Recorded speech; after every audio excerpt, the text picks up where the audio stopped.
Est-ce que tu penses qu'il faut en chier pour vraiment mériter sa paye, pour se dire qu'on a vraiment travaillé, qu'on mérite d'être payé? Est-ce que tu penses que le travail doit être un labeur dans le sens difficile, dans le sens pénibilité? Ou est-ce que, au contraire, tu penses que le travail peut être fait légèrement, enfin voilà, avec plaisir, avec beaucoup plus de légèreté, et que tu peux le voir vraiment d'un aspect beaucoup plus positif. Voilà, alors moi je serais curieux de savoir dans quelle catégorie tu te situes. En tout cas, si tu penses que euh, voilà, le travail a quelque chose de, voilà, de méritant, voilà, dans ce système de méritocratie, pour vraiment te sentir légitime, je pense que ce que je vais dire juste après va t'intéresser. Qu'est-ce que j'entends par méritocratie? Alors effectivement, il y a ce côté, voilà, être dans le dur, enfin dans le dur, mais dans le sens, voilà, vraiment en bavé. Du coup, comme tu en as bavé, tu as le droit d'être payé, tu as le droit d'avoir du succès, tu as le droit d'avoir une notoriété et d'être récompensé pour ça et d'être reconnu pour ça. Mais ça peut aussi être la même chose en étant dans un truc beaucoup plus flex. Parce que, par exemple, je vais prendre la notion du temps. Est-ce que tu te dis, ah ouais, mais je peux pas être payé très cher parce qu'en fait, je sais pas, sur ce coaching, ou sur ce cours de yoga, ou sur cette, sur cet échange voilà, en thérapie, peu importe quelle qu'elle soit, tu te dis, ah oui, mais je peux pas mettre un prix qui me semble fort parce que bah, ça va pas durer très longtemps. Et en plus, c'est facile pour moi, même la préparation par rapport à ce que m'a dit la personne. Bon, déjà, il y a le temps de la personne que tu as passé avec elle. Et ensuite, bah, les conclusions que j'en ai tirées, bah, ça a été hyper rapide. J'ai mis moins de 10 minutes pour trouver tout ce qu'il lui fallait et préparer mon rendez-vous avec elle.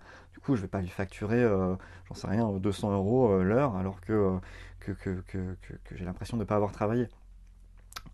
Ok, ça c'est ce que tu peux te penser maintenant, tout de suite. Mais il y a plusieurs choses à prendre en compte. La première, c'est que déjà, tu as acquis des connaissances. T'as pris du temps pour apprendre ce que tu sais et le transmettre à cette personne, dans mon exemple.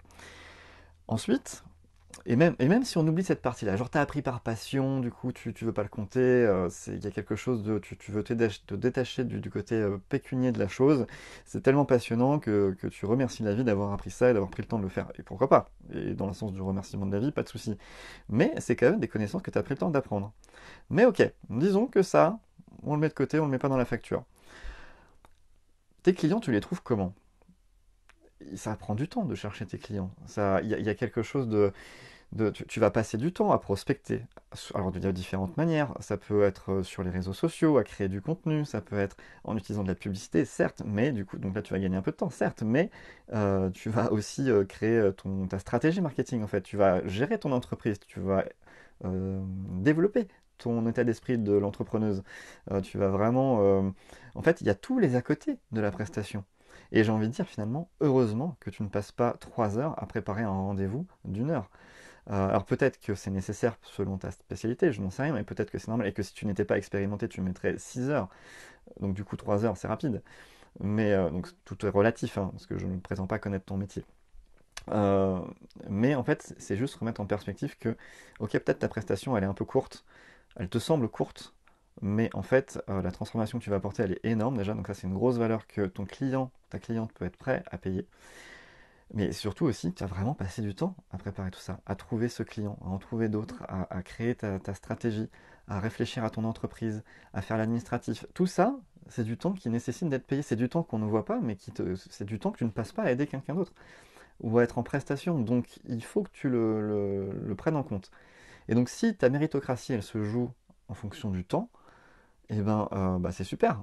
Parce que dans ce cas-là, bah, remets tout vraiment en place en disant, ah oui, il faut que je compte ça, que je compte ça, que je compte ça, que je compte ça. Mets ton déplacement aussi éventuellement. Ah bah en fait, on arrive à une facture qui me semblait onéreuse, mais en fait, elle n'est pas si onéreuse que ça. Donc voilà, déjà, juste ça, pour le temps, euh, tu peux déjà te détendre là-dessus en adoptant ce point de vue-là. Et puis après, sur l'effort à fournir pour la prestation elle-même, bah, j'ai envie de dire, heureusement que c'est facile pour toi. En plus, c'est ce que t'aimes faire, t'es doué dedans. Euh, et ben, c'est normal que ce soit facile et rapide. Mais dis-toi bien que pour quelqu'un qui n'est pas dans ce milieu-là, qui ne peut pas faire ce que tu fais, qui n'a pas appris les mêmes choses, ou qui n'a pas les mêmes compétences humaines que toi, ce sera impossible pour lui de le faire. ou il va le faire très mal, ou ça va être très long. Enfin bref, il veut pas le faire de toute façon. Donc toi, tu es là pour ça. Donc en fait, c'est normal que ça soit facile et rapide et fluide pour toi. Et tant mieux, ça veut dire que tu es compétente. Donc c'est aussi un super point. Et les gens, en fait, ils te payent pour ta compétence. Donc tu mérites largement de te faire payer, de te faire bien payer, de ne pas te sous-payer, d'être vraiment apprécié à ta juste valeur, rien que sur ces deux arguments-là qui sont la compétence, pas l'incompétence, la compétence, et le temps que tu passes aussi à côté de la prestation et de la préparation de ta prestation.